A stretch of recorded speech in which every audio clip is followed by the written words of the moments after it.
that was nice of him. Say what one more? I dare you, motherfucker. Yeah, so I was, it's pretty heated. That's on my day, man. Testing. Testy. I can hear myself. That's good.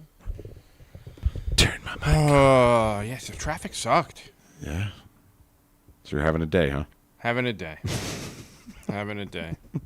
Me too. Sometimes you have a day where just like everything seems fine, but then the enormity of some shit hits you. You mean like losing a whole truckload of fucking lumber off the back of a truck? Losing, You like one of those days? losing other things. Your mind? Well, no, that I still have, which is the problem. I wish I had less of it. This way I wouldn't think so fucking much. All right. We're not on, right? Yeah. Oh, Hello yeah. and welcome to the Freemason podcast with your host, Right Worshipful Brother George Mudry. Worshipful Brother Joe. We are up here today. We're doing episode 211. 211. And I lumped everything that we talked about into one. We're talking about winter solstices, Saints John. I'm assuming that's going to be your shtick. Yeah, we can go into that. And then I'm going to be talking about Krampus. I mean, St. Nicholas. I found some interesting article on Awesome. on it. No let me, definitive thing, but spoiler alert: if you have children, don't let them listen to this. Yes, get them out of the room. Get them out the room. Not that we're going to be saying anything bad, but we're going to be telling where Santa Claus came from. But it's going to be the real Santa Claus, or the real Santa Claus, or Santa Claus. You know what I freaking mean. You know what? If you're an adult and you're a parent, you know what the hell I'm talking about. Yeah, get him out of the room. You sons of... So, Speaking of kids, real quick shout out to a past guest on the show, Mackenzie, yes. who was Little Miss Illinois. I believe just became Junior Miss America or something crazy like that. I'll have to look it up, and I apologize for not knowing exactly what it was off the top of my head, but she is on to bigger and better things. Yeah, she's doing. I seen that briefly. What was going on with that? Let me just pull that up My real computer being stupid. Oh, I did it at Lost Book of Enki prior to this too. That was fun. quick. Yeah, so you remember Mackenzie, who beat you in the Yes, she did. Spelling bee. that we had here. That was a lot of fun. Yep. God, let me. God, that was some time ago, huh? That was. Oh, why can't I? Hold on, I have it in message. She sent us a message. Should have been prepared, but I was stuck in traffic. Yeah. Traffic was awful on the way up here. I was doing my own thing. This one is nope, not that article. I'm going to bring up the St. Nicholas one, but you're going to be talking about the winter solstices and all that stuff because that's your deal. Yeah, right? I will pull it up. I just want to make sure I get what Mackenzie won proper. Son of a bitch! You keep bringing up the wrong friggin' thing. Where the hell is it? There we go. Here we go. Thecraftsman.org. Yes, that's what I'm looking at. Mackenzie is Young Miss of America. So she graduated on from the little Miss age group. So she was in the Young Miss category now. Right. And she is now Young Miss of America and is taking her... How old is she now? She's got to be like 12, 13 maybe. We're old. We are old. And I'm older than you, so how the frig do you think I feel?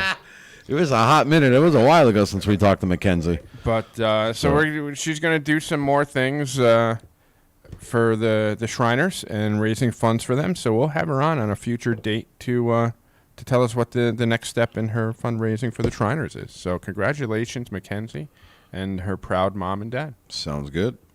So first things first, do some housekeeping.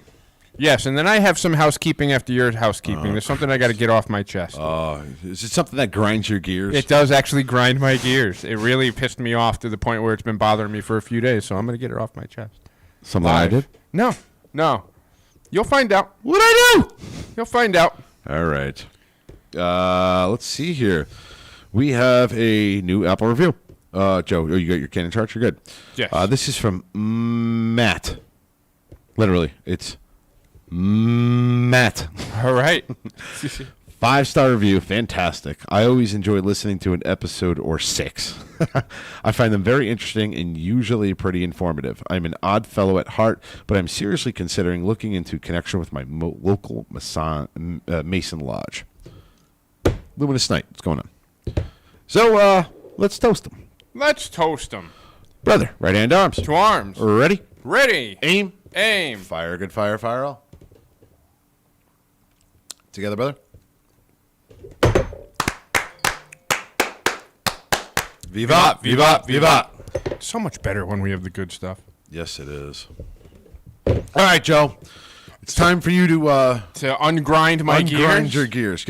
Tell us what's on your mind. All right, so here's what's on my mind. As you know, we have a Facebook page for the Freemasons podcast. We also have a Facebook community page. Correct. For the Freemasons podcast. And first and foremost, if you're going to... If you listen and you want to be a part of the Facebook community you have to answer the questions. You will get rejected.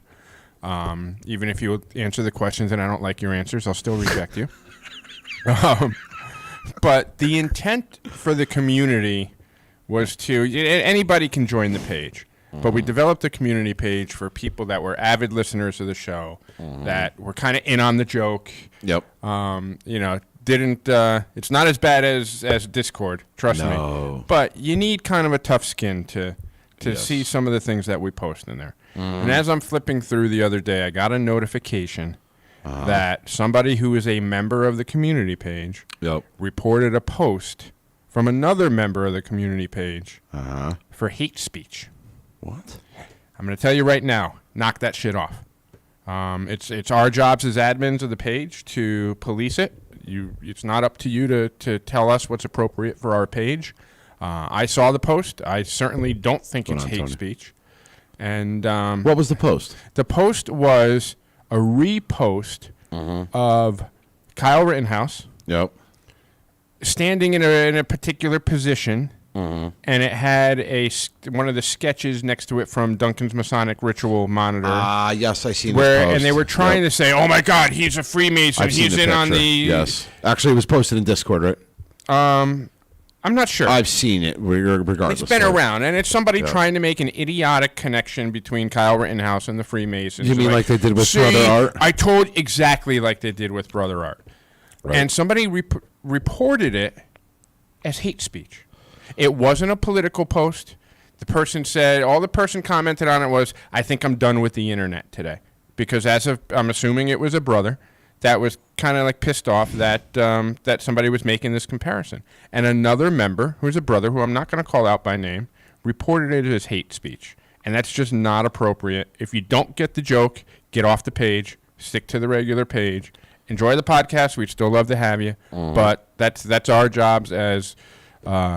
hosts of the show and admins of the page to decide what's appropriate and not appropriate for the page. So if you have an issue with the content, get off the page. That's it. I'm done. Perfect. Can I add to that? You can. Okay. Understand what we do on the community and everything is we try to get Masons out of their own lodge. We try to get Masons to be. The reason why we started this whole podcast is because Masonry has become where brothers will stay in their own lodges and never branch out and meet any other Masons from anywhere else. That's the whole purpose of the podcast page, the community page, as well as Discord, as we have brothers from all over the world. If you continue to do things such as that and report pages, what Facebook will do, and they're infamous for doing, is shut down pages. What that does is it takes that connection worldwide and it destroys it. So if you don't like something that's posted in our page, take it somewhere else.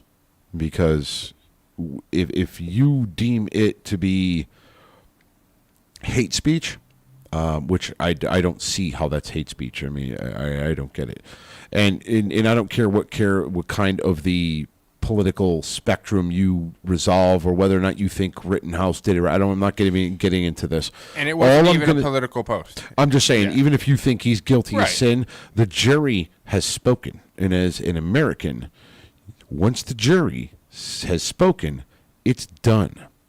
So let it go. That's all I'm going to say about that. That if you are a Mason, you will fully understand once the master speaks, it's done. So my point being is this. I 1,000% agree with Joe. Sorry to spring that on you without discussing it first. That's okay. But it grinded my gears. It's totally fine.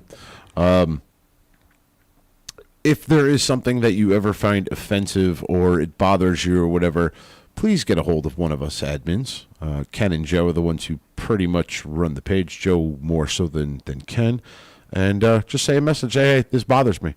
We will investigate it. But if you go and you report that, it actually hurts us in the community, to which Facebook may get a hair across its ass to pull down pages. And if that happens, all of this communication across the pond and all over the place comes to an abrupt end on our end.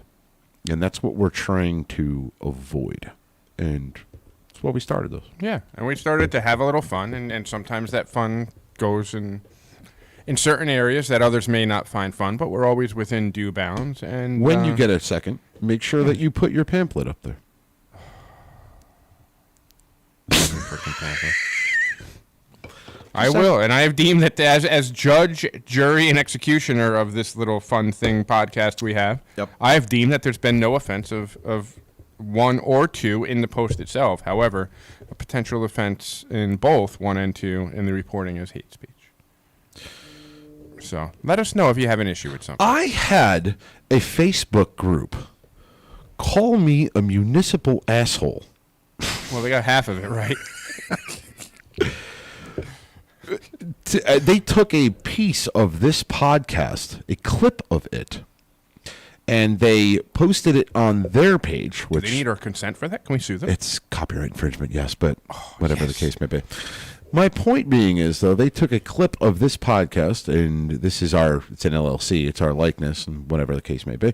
But they called me a municipal asshole where I talked about on a certain episode being at a certain place at a certain time on a certain day. I'm going to leave that one for interpretation. You could read between the lines if you know what I'm talking about.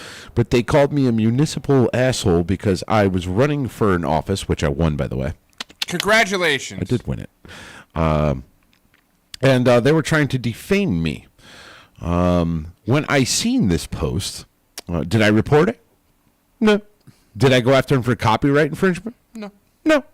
You know what I did, though? I said, I did write in the comments below the video where they called me this municipal a-hole, and I responded, and my response was epic. And what was your response? Thank you for the publicity. One correction, I'm not an asshole. I am a whole ass. And I left it there. There you go. The people who see this, who don't believe I'm an asshole, will appreciate that. Well, I appreciate it, and I think you're an asshole. Is that okay? Can I still do that? You're still incorrect. Well, I'm sorry. I appreciate it, and you're a whole ass. My bad. Shit don't bother me. No, I know. You gotta let it roll. No, but that was something that's been sticking in my craw for a couple of days now. Sticking in your what? Craw.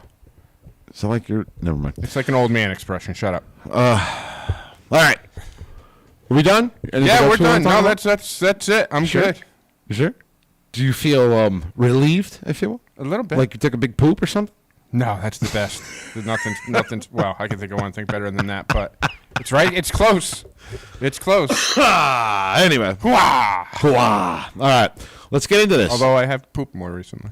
How do we want to start it? You want to start with yours or you want to start with mine? However you want. I'm teed up and ready to go if you need some time, or you could start. Lead the charge, boss. All right. So we're going to talk a bit about, with the winter solstice is coming up in a couple weeks. And it's a big, an allusion to some symbols in Freemasonry, where we talk about the Holy Saints John, and there's St. John the Baptist, and St. John the Evangelist. And St. John the Baptist is usually celebrated in towards the end of June, in line with the summer solstice. And the counterbalance to that is St. John the Evangelist Day, which is celebrated with the winter solstice. So there's some significance in Freemasonry. If you've ever seen the point within the circle emblem, and there's two lines on each side, those are said to represent the Holy Saints John and the winter and summer solstice, and that's kind of the rotation of the earth around the sun. So that's what they say that it symbolizes. The dates vary from year to year. It just depends on when the longest and shortest day of the year is. But St. John the Evangelist, like I said, he represents the counterbalance of John the Baptist, and everything in Freemasonry. You've got the black and white tile. You have dark, you have light. There's always a balance of light and darkness represented in different ways, and this is just another way to do that. For those that forget, the point within the circle is the Masonic symbol that all men are said to endeavor to emulate in their physical and spiritual being. And a lot of this is just coming from FreemasonInformation.com, so I want to make sure I give them plenty of credit there. So who was St. John the Evangelist? He was known for several things. He was most notably known for the only disciple of Christ to not forsake him in the hours of his passion at the foot of the cross. And he was the first to reach the tomb when he met the risen Lord, as they have it said here. And he was the first to recognize him. He is also attributed as the writer of epistles of John and the book of Revelation. His feast day is said to have been first mentioned in the sacramentary of Pope Adrian I near 772 A.D. He's also called the Apostle of Charity. So that's another connection to Freemasonry, faith, hope, and charity. And charity is a big part of Freemasonry, but also his unwavering resolve and the purity for his love of the divine. The message to take from John the Evangelist is to apply thyself, therefore, to purity of heart, and thou shalt be like St. John, a beloved disciple of Jesus, and shall be filled with heavenly wisdom. So, while it is a saint, and Freemasonry doesn't prescribe to any one religion in particular, that search for knowledge, that search for light, and the brotherly love aspect of it certainly hits home with Freemasonry. Let's see. So it usually falls somewhere right around Christmas, I believe. And one of the reasons why I wanted to bring this up and talk about it is we're working on a repeat guest, kind of the Paul Simon or Chevy Chase, kind of comes back and hosts Saturday Night Live a bunch of times. We've got a guest that's going to be in the area that we're going to try to hook up with around the winter solstice, whether he comes here or perhaps we meet him at the Newport Tower. But Brother Scott Walter is coming into town later this month, and we're going to have Raph get on trying to work something out where we can meet with him. I see you laughing, so there can only be comments coming in that I'm not seeing yet. What are you doing? Nothing. Oh, boy. What, did you put a poll on? Yeah. What? What's you scrolled it so that I couldn't see what the hell was going on? I didn't scroll. It scrolled itself. Oh, I'm trying to pull it down. All right. Well, anyway, while you're doing that. There it is. Where's click on the left side of the blue box with the left. This thing? Left side of the blue box. Oh, okay. So who voted? Who voted? I don't. Oh, Josh McCrae started the poll? No, I started the poll. Oh, okay. I put up a poll on the live feed. It says, is Joe still cranky about what happened on the community page? We got you got one no. That's good. Okay, well, that's good. I think I said my piece. I was cranky about it, but I think I said my piece. And if nothing, I'm fair and consistent. You can ask the brothers on Discord, which you can join for as little as $5 a month. And I can assure you, if you try to report hate speech on there, you will be met with more hate speech. But for as little as $5 a month, you can join Discord and have access to our Discord channels, get some exclusive Patreon content. You go to www.patreon.com/the Freemasons podcast is where you can find us. And come on aboard and join us in Discord, where even Gangrene has been, I think I'm back on their Christmas card list this year. You think so? There's been a couple decisions. You voted. A couple cases presented to me through Discord where I've decided in their favor, I think 3 times in a row. Correct. So, What's up, Danny Valdez? Hey, Danny Valdez. Oh, God, I've got some yes cranky votes. Yes, Josh McCrae. Is this now or after we start referencing chili cook-offs? We got to go there. We got to go back to the chili cook-offs, huh? Continue. I'm sorry. Go ahead. No, that's okay. Continue with what you were talking about. With the, that's pretty much what I've got here is just the representation of the balance. That you've got the summer solstice, the winter solstice. You've got St. John the Baptist, St. John the Evangelist, representing 2 different sides. You've got the longest day of the year, the shortest day of the year, and just to go back on that Newport Tower piece. It's like our podcast dais here. Got down that on that end, the longest day of the year, and I'm the shortest day of the year.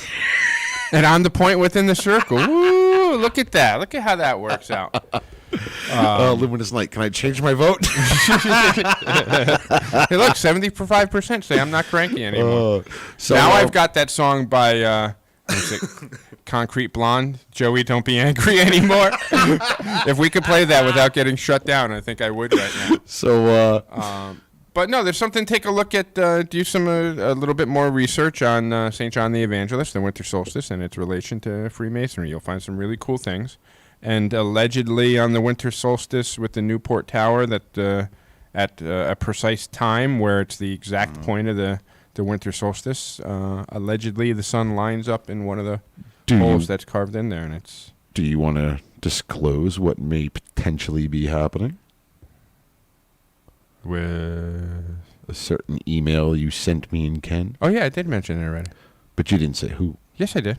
You did? I did. I said Brother Scott Walter. Oh. Yeah. I didn't hear you say he'll Brother. be It's funny because I was doing my poll. Yeah, you were doing the poll. Yeah, Brother Scott Walter's coming out this way. I've heard that you work on polls often. Yeah, Brother Scott Walter's coming out this way because every year he goes up to I had a comment. Tower. Hey, I'm half Polish. I like it from your mom! Oh, Jesus. Hey, you started the comments with Joseph Schultz the other night. He deserved it. Don't. Come on. And that's another thing. I listened to those. Mom jokes are not hate speech. Don't report mom jokes. It doesn't matter. I understand that a lot of us are at an age where, maybe some of our mothers aren't with us anymore. Mom jokes are still funny. Don't take it personal. It's like just another way of saying F you. It's your mom. Josh McCrae, how does St. John tie into Masonry for non-Christian Masons?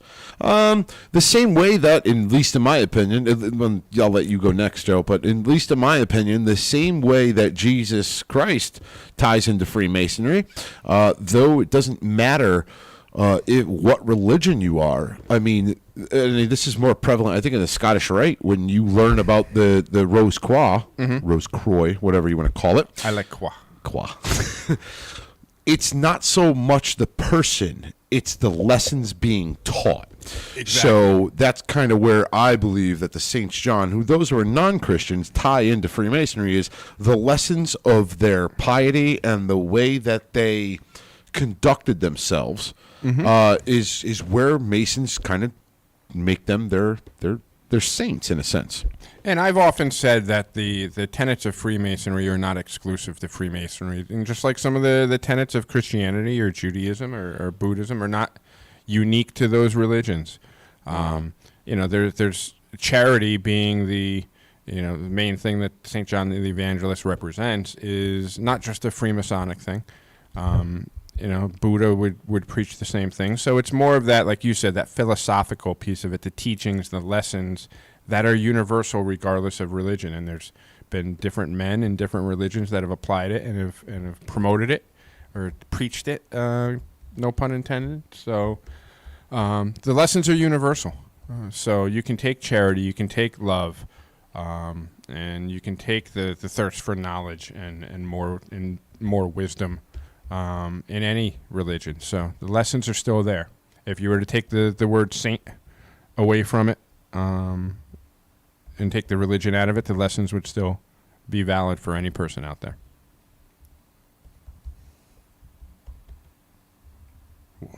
All right, I'm still winning 60-40 that I'm not cranky. I'm not cranky. I don't sound cranky anymore, do I? I'll put up another poll. Oh, I ended that God. poll. No. This one's going to be a little bit more serious. So they're the tool of the lesson, not necessarily the lesson Correct. themselves. Yeah, that's Yeah, exactly that's how exactly right. They are. Think of them as your ancient podcasts or your ancient iPhones. They're just a way to deliver the message. They happen to be Christian, and they're the tool to deliver the messages. Much like George is the tool that delivers this podcast. You like that one? That was a good one, huh? I feel like that was double-edged. No, you're not the sharpest tool, so it would be a dull edge for you. So yes, they are the tool of the lesson, not necessarily the lesson themselves. Good way to put it, Josh. Thank you. Very nice. I'm going to get into my part here. All right. The crafts. Oh, by the way, Yeah. before I get into my part here, get down to that place in Fairfield. What is it called? The Wonderland of Roseville. yes, Wonderland at Roseville. yes, And I will Wonderland confirm in Roseville. The lights are up. He's got them out there. I seen somebody the other day was down there. Go check it out. If you're in the Connecticut area, even New York. I mean, it's in Fairfield. It's not that far of a drive. Yeah, it's the Wonderland at Roseville. It's in Fairfield, Connecticut at 226 Roseville Terrace, And right that off is- of Black Rock Turnpike for those that are familiar with the area. And it's a beautiful display of holiday lights. And Probably he did it in its entirety this year because no COVID. right. Last year when we did a live broadcast from there, it was Yep. a little bit scaled back because of COVID, and he couldn't allow as many people in. Yep. But this year it's full on. So It's get full out on. there. All the proceeds, 100% of the proceeds, go to help the Shriners, Yep. children's hospitals. So please get out and see them. It's quite an incredible sight and worth the trip. And free. They just ask for any donation, Yeah. any amount that you're able to donate. They would be happy to take. Let's see here, Daniel Valdez. But I'm going to answer some questions here before. We will answer some questions if we can before I get into my half of it. Which regards to you guys will see the poll that's in the live feed here. It says, "Did Saint Nicholas portray the tenets of Freemasonry?" There is no. Well, we're going to get into the article, but there is no direct evidence that Saint Nicholas was a Freemason. But if did he portray the tenets of Freemasonry? The real man, St. Nicholas. Daniel Valdez, how does the Gospel of St. John tie into Freemasonry? Ooh.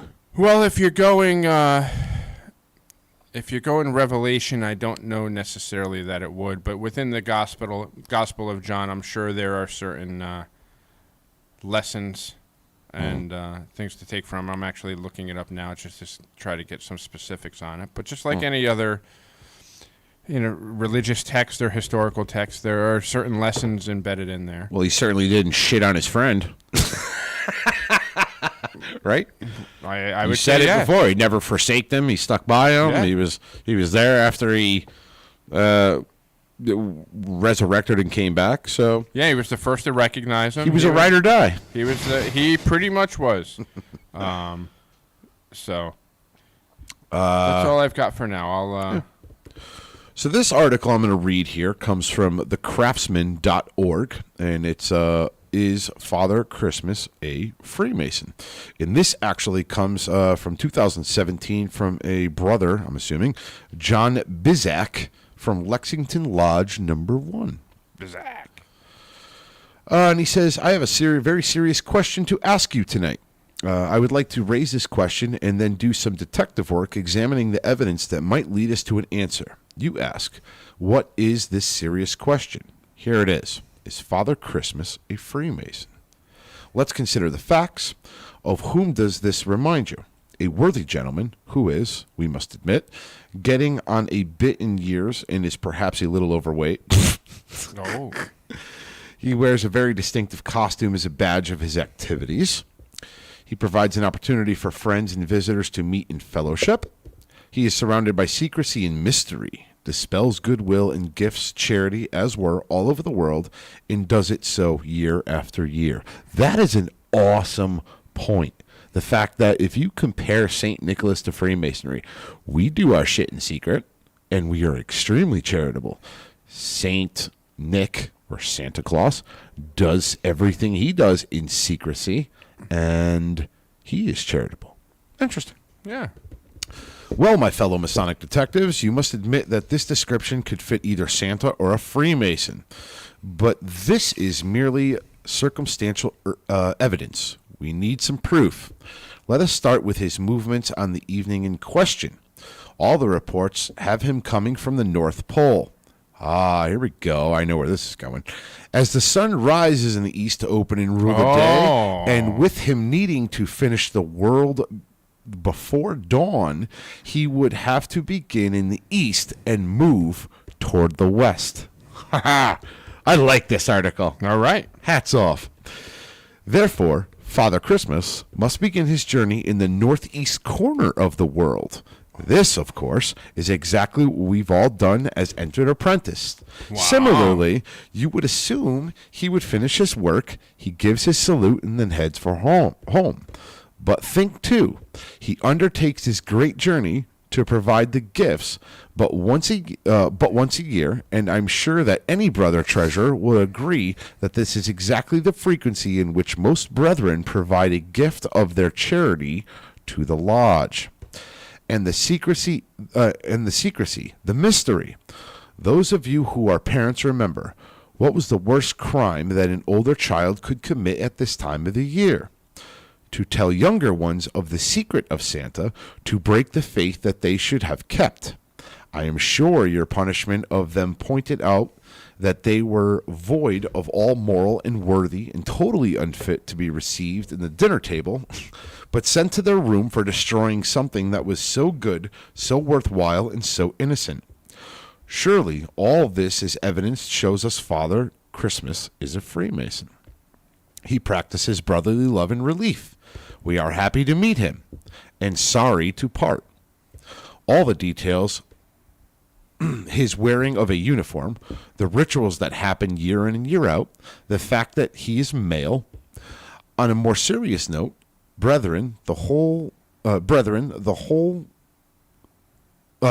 way the whole Christmas season has developed and his practice does have many things in common with Freemasonry, as we can learn much from each other. For instance, where did the figure we call Father Christmas come from originally? What was his background? Well, Father Christmas, or Santa Claus, or Santa Claus, or St. Nicholas, has elements in pre-Christian myths and legends, which developed through the Middle Ages by being built into a remarkable story of the great architect's wonderful gift to the world. By the 18th and 19th century, these details were formalized into a character that we still have. Today, Topo Gigio? You're an idiot. His stylized uniform, his way of working, his ritual activities, and sayings. This does all sound very Masonic. St. Nicholas was a 4th century Turkish bishop who had originally been a wealthy nobleman. One of the stories about him was that he helped a poor man who could not afford to pay for weddings for his 3 daughters. St. Nicholas climbed onto the roof and threw a handful of gold coins down the chimney, and these coins fell into the girls' stockings that had been hung up by the fire to dry. The girls were then able to marry well and live happily ever after. I've heard that story differently, though. Okay. I've heard the story that it was a guy who could not pay his debts and had to sell his daughters into slavery, and this guy, St. Nicholas, left money so that the father didn't have to sell his daughters. Again, tomato. Same principle. Same principle. He has been considered the patron saint of poor children ever since. The legend became very popular in Europe, especially in the Netherlands, where it was mixed with elements from the pagan Yule or midwinter festivals. St. Nick became Santa Claus, who would arrive on December 6th, St. Nicholas Day, mounted on a white horse, and visit children to inquire about their behavior the previous year. Interesting. I did not know that. Enter Krampus. Krampus. He's I'm kidding. he would be the opposite He would be the opposite. of Saint Nicholas. He is which is the, interesting if you think about it in terms of Saint Nicholas. You have a yin and yang. You have a darkness and a light. So for all the bad boys, they didn't get coal. no. They got eaten. Krampus came.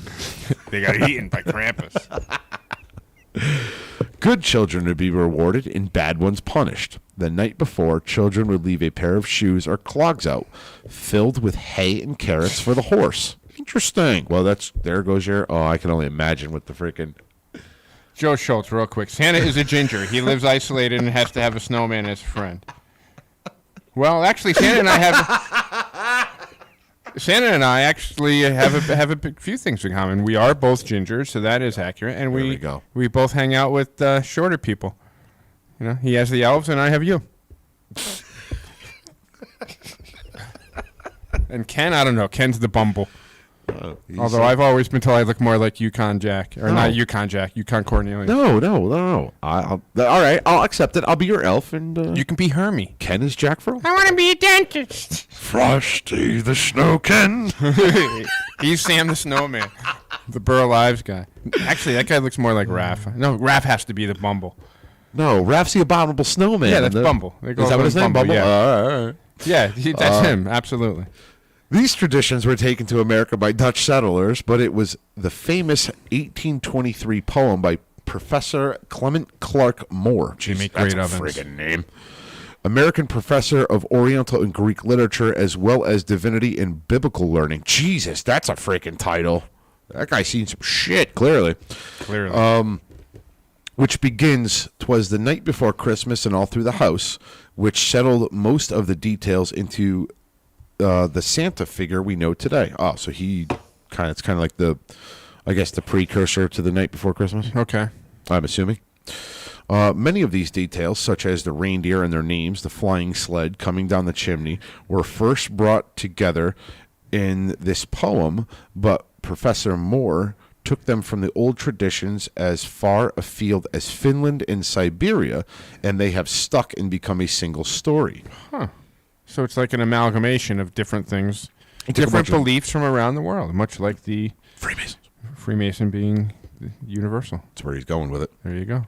I think so. Universality of Freemasonry. So you can see how similar this is to the creation of our ritual and there you go. Of our ritual and ceremonies. While these also certainly include many elements that are ancient folklore, they were put together quite deliberately by identifiable people with a single aim, to create an impression in the minds of the brethren taking part. Like the Santa legend, the details may be fictional, they may come from various sources, and they may even be inconsistent with each other. That does not matter.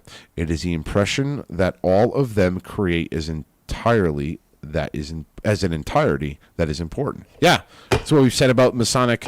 You're Masons. It's the cult. It's the ritual, and it just doesn't. It's fake. It's not real. It's the lessons in the story. It's the teachings. The teachings don't have to be real, but they tell a story. Just saying. It's called allegory. Yep. Would you deny all the good that the Santa story archives in all the happiness it creates is just because it is a story? Of course not. And this is the real linking of Father Christmas and Freemasonry. Why do we have Christmas, and why do we have Father Christmas? Why do we have Christmas, and why do we have Father Christmas? Oh, okay, I see what he's done.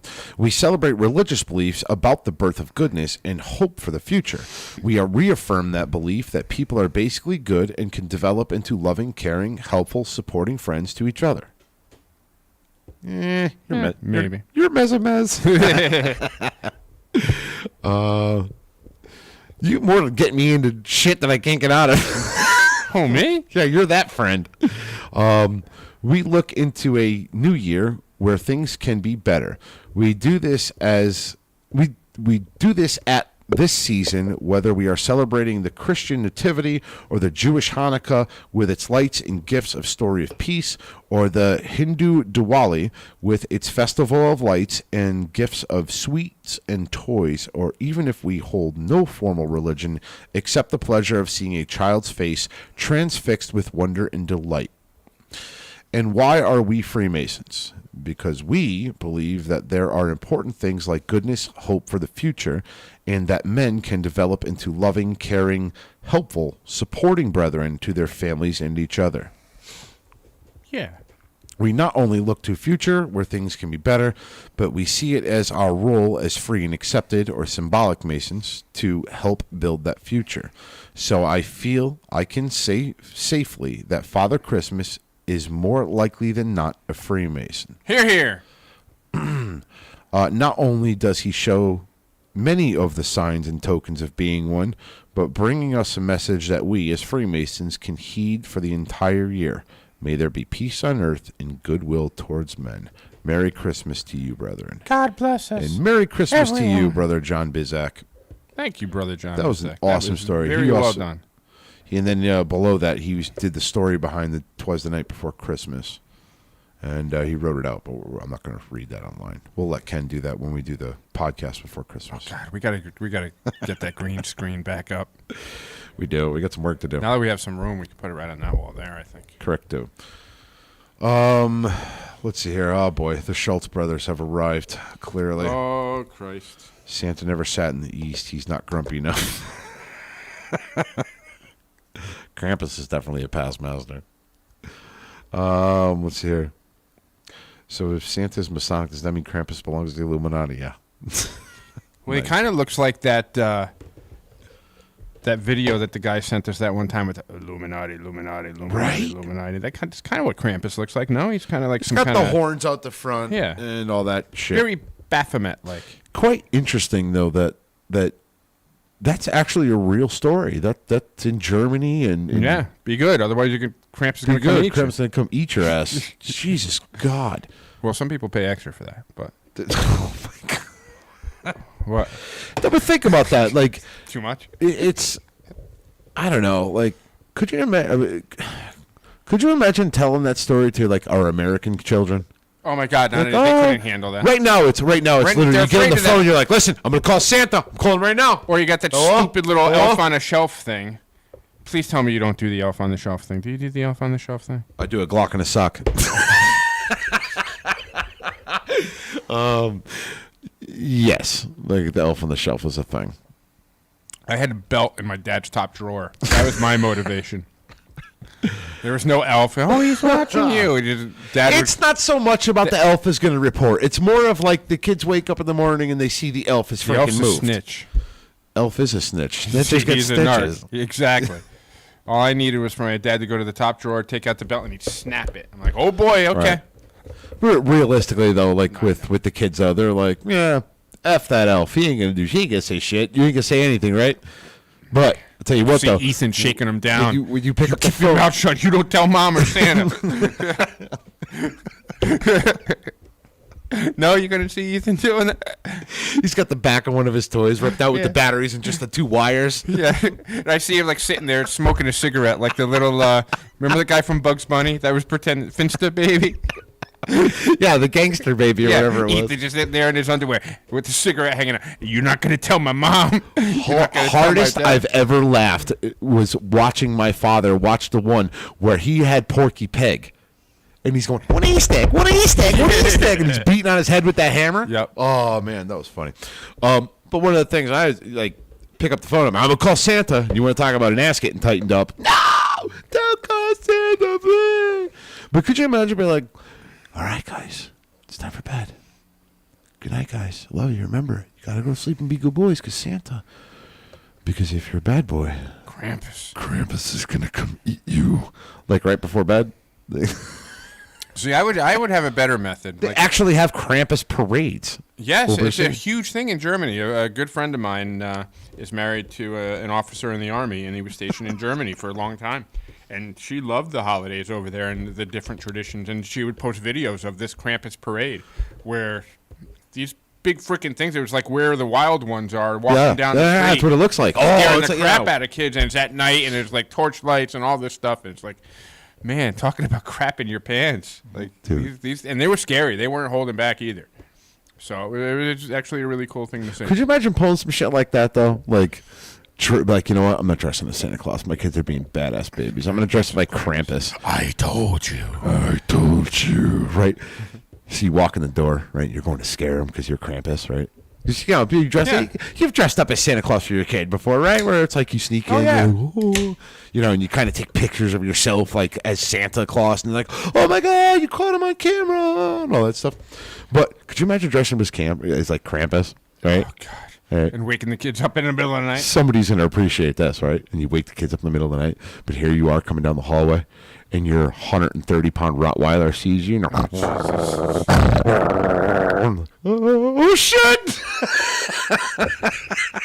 Well, what we used to do when Abby was really young, we'd get a Santa hat, and we did it with both our dogs. We'd get the dog all riled up and give it the Santa hat. And then wake Abby up, and then she's like, "Oh, what's that? Was somebody here?" And the dog's running around with the Santa hat in her mouth. One of the funny things, and this, I don't know if I said this on the podcast. One of the funniest things I remember as a kid was Halloween, and I had a golden retriever, Zeke, right? Okay. He was a cool ass dog. You could basically rob the entire house, go into the fridge, make a sandwich, and walk out, and the dog would be like, "Hey, you're not gonna leave me. You're not gonna leave me a little turkey." You're right. I don't get any scratches. My father thought it would be funny to try to scare everybody, so he went down into the basement, right? Just hid behind the door and put a like an old man, like, you know, Halloween mask on, and he opened the door, and Oh, jeez. my golden retriever, Zeke. I mean, this dog has never shown aggression ever. I mean, the hair on the back of his neck stood up. The teeth came back. He stunk because you know how dogs stink? They let off that pheromone. My dad's going, "Oh, it's me! It's me!" He's trying to rip the head off. Oh, that's funny. What the hell is Belsnickel? I'm looking it up, and I have it right I've here. never heard of I Belsnickel. have not either. It's a German thing. So Belsnickel is a, no wonder why the Schultz came up with it, is a crotchety, fur-clad Christmas gift-bringer figure in the folklore of the Palatinate region of southwestern Germany along the Rhine, the Saarland, and the Odenwald area of Baden-Württemberg. Figure is also preserved in the Pennsylvania Dutch communities and You said that wrong. It's Baden-Württemberg. and something like that. Communities idiot. and Brazilian German communities. All right. So yeah. So, gee, how did the Belsnickel get to Brazil? Interesting. Very interesting. But yeah, it's crotchety, fur-clad. That sounds like a Schultz. Luminous Night. I've always wondered why St. John representations are positioned on either side of the ancient pagan Egyptian alchemical sun symbol. That's a good question. Well, I think it's to represent the lines on each side are to represent each of the Saints John. Where if you take the point within the circle as the symbol of the sun, the point being the center, being the sun, the circle around it being the earth rotating around it, and then you have the winter solstice and the summer solstice represent at opposite ends. So the longest and shortest day. That's the explanation that I've been told. Yeah. I know the path is more elliptical than it is a circle, but it's an ancient symbol. I'll take it a different way, yeah. And it kind of similar to what you were saying, but understand, we've said this before, I've said this before, that religions copy other religions' things. Yeah. So, again, it says right there, the pagan festival of lights was around this time. Right? And what it represented is they would light things up to bring light to the darkest day of the year. Correct. Christianity took it, and they made it Christmas. And it was easier to get the pagans to convert because it was something they already celebrated. They were already celebrating, yes. So, yeah, and the Christmas tree is a pagan George, symbol, please too. George, please know what? Oh. my growth's already stunted. But yeah, so like, be careful. Somebody might report that cigarette as hate speech. Yeah, I know. Damn, I should bring that poll back up because clearly you're still pissed about it. No, I just say it's called. What do they call that in music when you later on in the movie you go back to it and you play it again? Is it a refrain? I don't know. You know what I'm talking about. Yeah. So you go back and hit it every once in a while, like it did your mom. Jesus.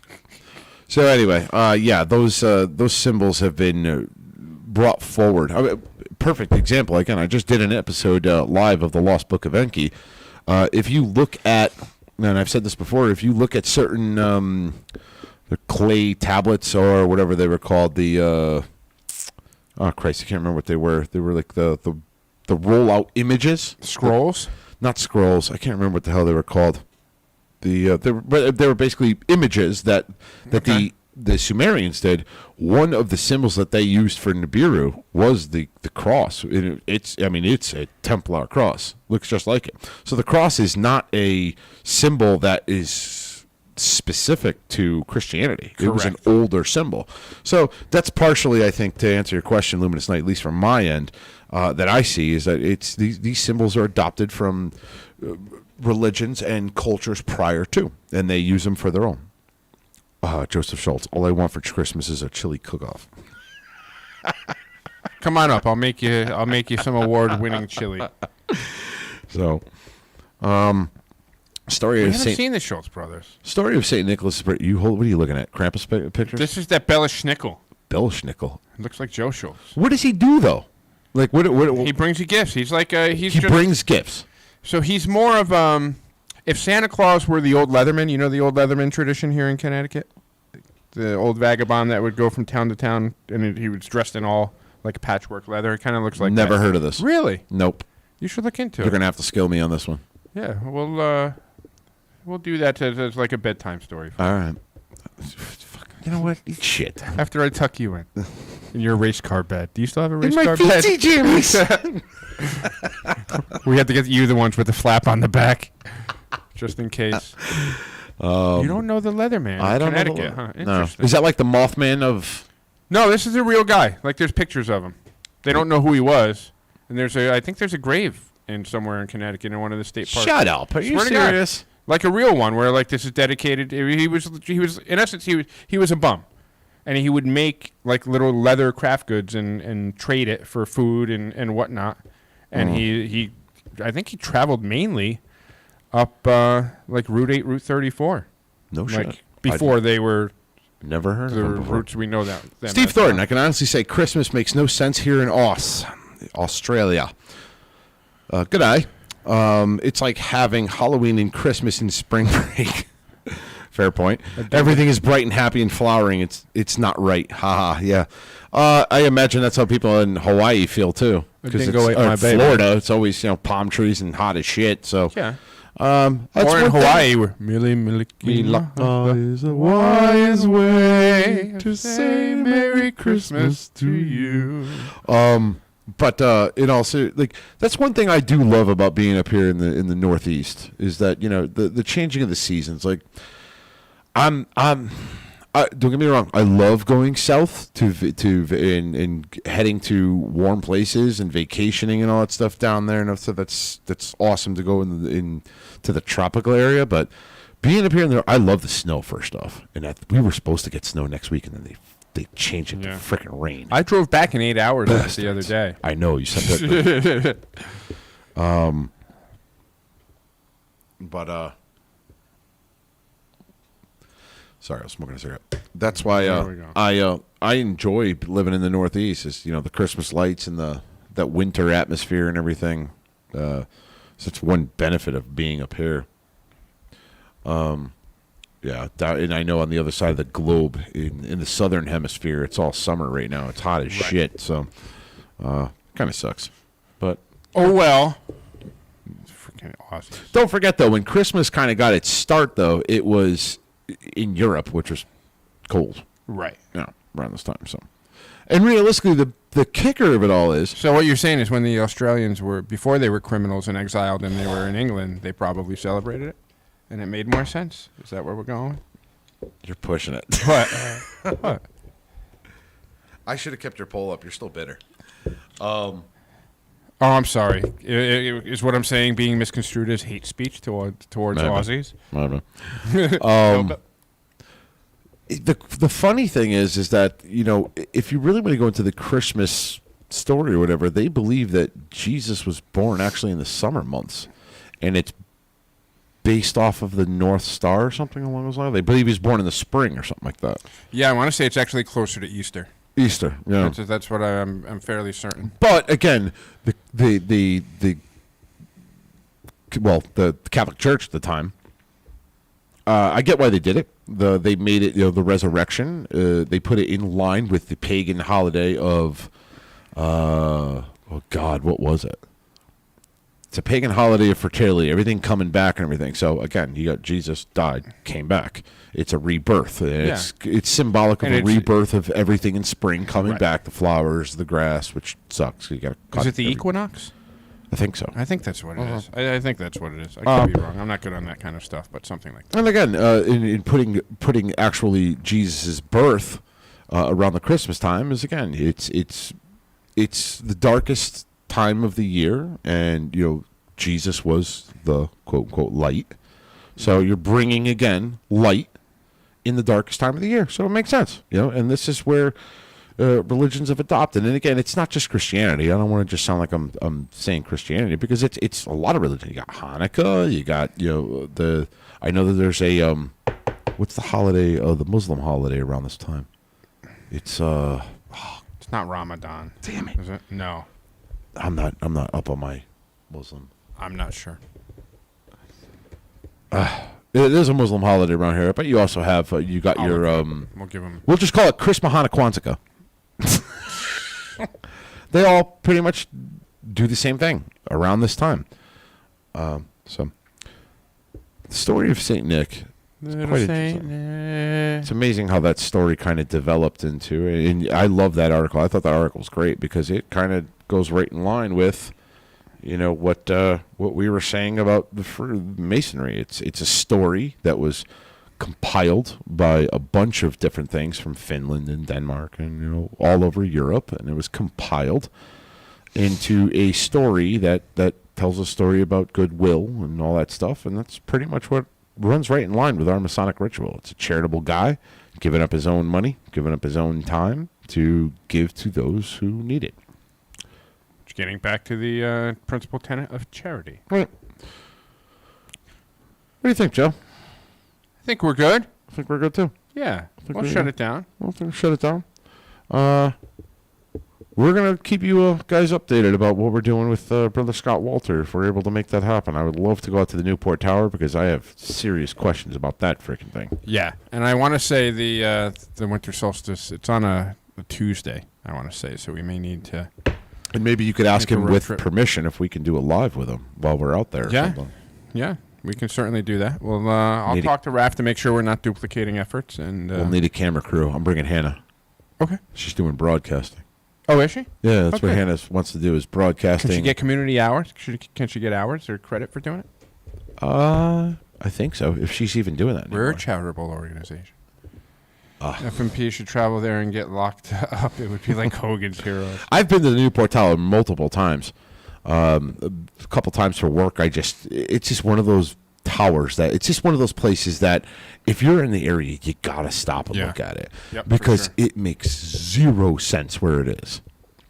It's unless it's said it's to line up with this specific point of the sun. And realistically, I know they say, it's a windmill. It was used as a windmill.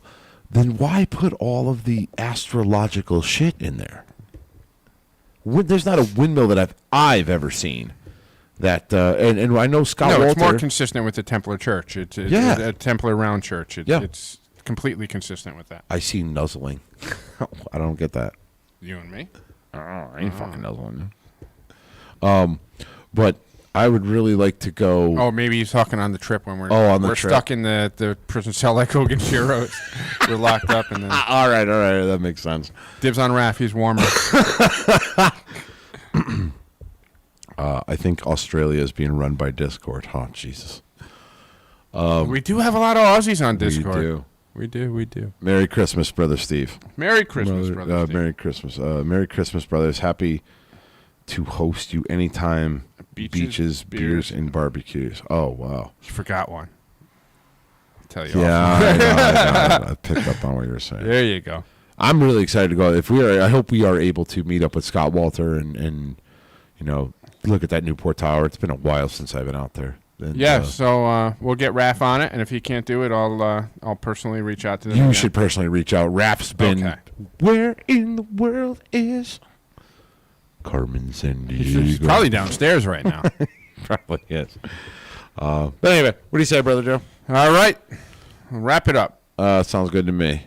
For the Freemasons podcast, I'm Right Worshipful Brother George Marjorie, signing off. Worshipful Brother Joe, signing off. Have a good night, everyone. Night-night. Hey, Joe, you want to hit that end stream over there? Don't cross the streams. If you can end the stream there. Yeah, can you? Yeah, that's the button.